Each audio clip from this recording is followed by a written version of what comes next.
grateful to Express Pharma to invite me to share some thoughts with you at this CxO Pharma Summit Beyond 2017.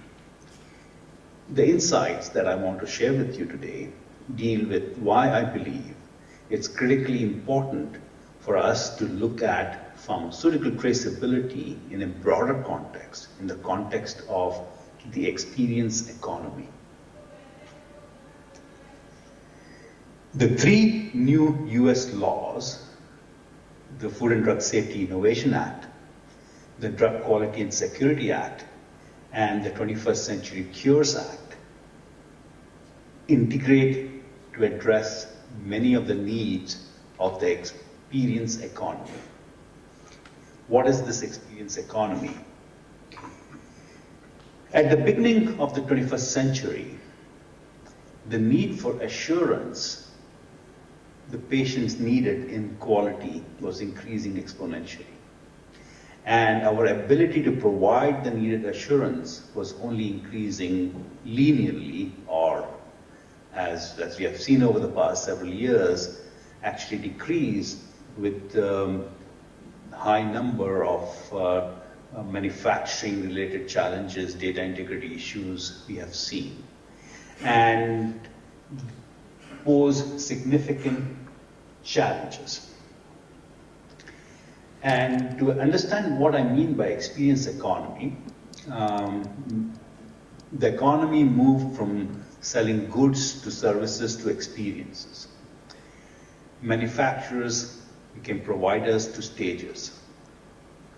iPhone and Steve Jobs is a very good example of how iPhone launches were staged in a way to create an experience that those who like iPhone, experienced it in a positive way, that they became loyal customers. Standardized, customized, personal, user, clients, guests, or members, attributes, benefits, sensations. These are some of the stages of transformation we have seen in the economy, particularly dealing with goods and services outside pharma sector. Within pharma sector, I think clinical trials and their limitations were becoming apparent, and 21st Century Cures Act requires FDA to utilize real-world evidence to make decisions. And today, new drug development has become more focused on becoming patient-centric and becoming personalized. So this is really the transformations that are occurring in the experience economy. And assurance of quality is one of those experiences that have become important. Experience and the gold standard. We have talked about the limitations of the clinical trials. These limitations were becoming apparent at the end of 20th century, and publications such as the one I have listed here, the double-blind, randomized, placebo-controlled trial, gold standard or golden calf, became quite significant. And over the years, the placebo and nocebo effects have been exploding. In this Forbes article, it says exploding in the US but nowhere else. I think that explosion of placebo and nocebo effect were noted initially in the US, but steadily these effects have spread all across the world in different rates. So pharmacodynamics of placebo, price as a proxy for efficacy, nocebo effect, value effects in nocebo. Now we can actually think about the underlying mechanisms why nocebo and placebo effects happen. And these more recent articles, such as in Science and Neurology, have dealt with this topic in very rigorous ways. And as a result, Dr. Woodcock herself had to remind everyone in September 2017 that the clinical trial system is broken and there need to be new ways to collect and utilize patient data in the real world, because experience matters today. In the case of generics, we have seen this also unfold in very interesting ways. In the US, for example, generics for me, but brand for you, in a very negative way, has remained with us ever since the generic drug scandal. And more recently, coinciding with the data integrity issues and other challenges that we have seen a burden of changes in pill appearance for patients receiving generic cardiovascular medications after myocardial infarction. That means if color or shape of generic tablets or capsules were changing, patients were stopping to take the medicine. So the whole idea of supporting cost-effective treatment was getting defeated, and FDA had to respond to remind the industry that size, shape, and other physical attributes of generic tablets and capsules matters. Pharmaceutical equivalence matters. Bioequivalence does not deliver therapeutic equivalence in and of by itself. And there were so many errors and mistakes happened that FDA had to recall, withdraw several products also, because pharmaceutical equivalence matters. Now the challenge is, for example, color. Color is a trademark. If FDA demands generics to have the same color, we will not have generics, as exemplified by the purple color debate and legal battles between Dr. Reddy's and AstraZeneca. So clearly, one can think about tightening pharmaceutical equivalence, but that's not a practical way of doing things. I think we have to replenish the assurance lost and to create the right experience of having a generic drug so that you don't have a nocebo effect or you don't have adherence problems and so forth. So that's an example, a practical example of what I mean by experience and assurance go hand in hand today. But more importantly, the way we pay for medicine has been a significant challenge, especially the new drugs.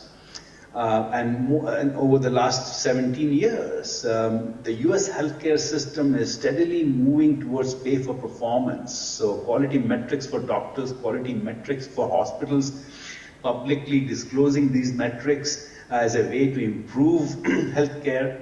Outcome-based pricing for medicines in relation to clinical outcome has been a theme that has been evolving over the past almost a decade. So today, for example, the new Novartis drug approval is being charged at $475,000 per outcome if only the therapy works. And this is an agreement between Novartis and CMS to pay for it only if it works. And for these value-based pricing to work, we'll need to eliminate many of the silos of the healthcare system and reduce waste, but also bring a holistic approach. And it also means that failure rates, adherence failure, and other things matter much more now. So within the healthcare system, we need an ability to track and trace where the errors occur for the outcome-based or value-based pricing to work. So in that sense, I think the traceability has much more important relevance just beyond just authenticating the right product. So totality of experience means authentic pharmaceutical products, real-time assurance of compliance, and to outcomes. That's the sequence that we have to cover. Patients and healthcare providers able to verify the authenticity of the dosage unit is a critical aspect of this.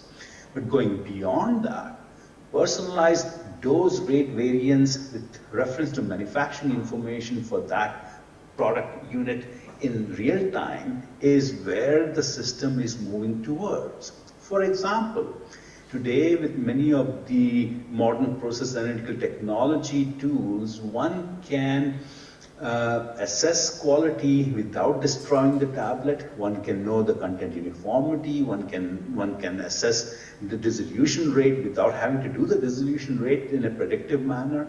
So we are moving in that direction that not only did the patient receive the authentic drug, it received the drug which had the right amount, the right rate, and you can actually match that. That's where we are going, and that would be needed for value-based pricing.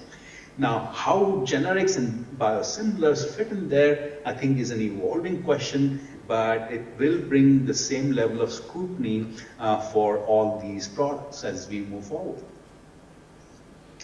So in that sense, Drug Supply Chain Security Act was passed as part of the Drug Quality Security Act. So drug quality security, supply chain security is a part of that. The other part dealt with compounding. So compounded drugs are also being moved in this same direction now. Immediate purpose of the Drug Supply Chain Security Act was to strengthen protections for patients so that they get authentic product only. So from a narrow viewpoint, serialization is just a process of printing and identifying number on product and shipping cases. That's too narrow. From a longer term view, it is the integration of a number of things. Serialization integrated with production lines, integrated with quality control procedures, so that the integrity of product and numbers, or serialization numbers or identification are confidently assured. Further, the QC team can no longer simply remove an item from the line for testing. Serialization protocols require additional processes to allow for any sampling or disposable of product once the number has been applied. So as you think about this, how you approach serialization matters a lot. You can take two different paths moving forward. One, you can simply say this is an added cost of compliance. What do I need to do to meet the minimal requirements? And some of the things that we often say, oh, we are waiting for FDA guidance. FDA is not likely to enforce it anytime soon. See, delayed enforcement again to November 2018. What is the minimum thing we need to do, and so forth? So here is an approach that is a cost, just added cost, no value added is the way to think about that. But the other approach is, we are going to spend this money to have serialization. Why can't we do it in a way that it is not only improving the system, it is an opportunity to improve the system beyond compliance? How can we leverage this need to improve our ability to deliver assurance patients need today and tomorrow in this experience economy is really the fundamental aspect of the challenge at hand. And I think we need to think about this in that regard, because if you do so, then this is not just another thing that you have to comply with. This is something that becomes an opportunity to build your leadership, build the assurance for the patient needs in your products, in your brand, in your company. And that is going to be more and more important and necessary. Who makes the medicine I take has become a question in US, and for complex generics, biosimilars, and for all generics also, I think this will become a leveraging opportunity that one has to take advantage of. We can do the minimum, we can follow, be the followers, and make money, but we can also spend the same amount of money, but do it in a way that sets the stage, that sets the path for us to be leaders, to meet the needs of the patients. I hope this was a useful perspective for you to think about, and I wish you would take this insight in that regard. That stepping back, think about this opportunity to serve the patients that becomes an important function of the company, of brand India, and to make India great again, to make in India great again, this is a wonderful opportunity. Thank you for listening. Namaste.